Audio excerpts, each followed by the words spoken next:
d'austérité attaque les gens dans leur vie quotidienne, dans de nombreuses façons. Donc, on voit vraiment une montée de la détresse, du stress chez la population. On l'a vu en Europe et on commence à le voir au Québec.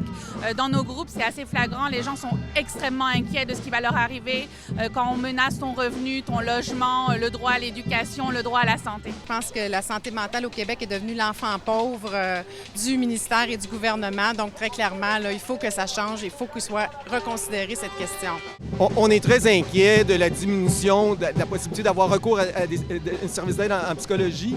Déjà, depuis des années, c'est un besoin qui est identifié, d'agir plus rapidement avant que les gens se retrouvent à la rue. D'abord, on est dans la rue, puis on risque, entre autres, parmi les phénomènes négatifs, d'encourager l'itinérance. Puis on est face à une urgence.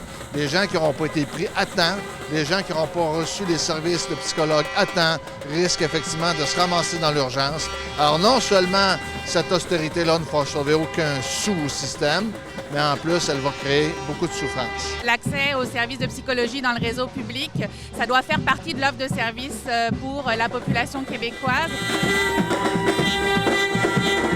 En fait, la prime a été négociée pour les psychologues pour pouvoir justement attirer les gens à venir travailler dans le public, puis surtout donner un service qui, pour moi, est essentiel à la population, surtout aux populations plus vulnérables qui ne pourraient pas nécessairement les payer des services au privé. Ils ont enlevé unilatéralement la prime sans aucune discussion. On est devant un fait accompli, on a décidé de le retirer.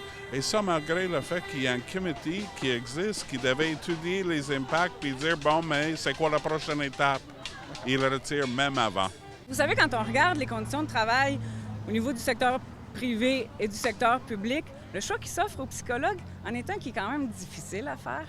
Alors les gens, les psychologues, les neuropsychologues qui choisissent de faire carrière dans le secteur public, c'est des gens qui le font par conviction profonde. Cette prime-là favorisait la rétention, l'attraction des travailleurs dans le réseau public.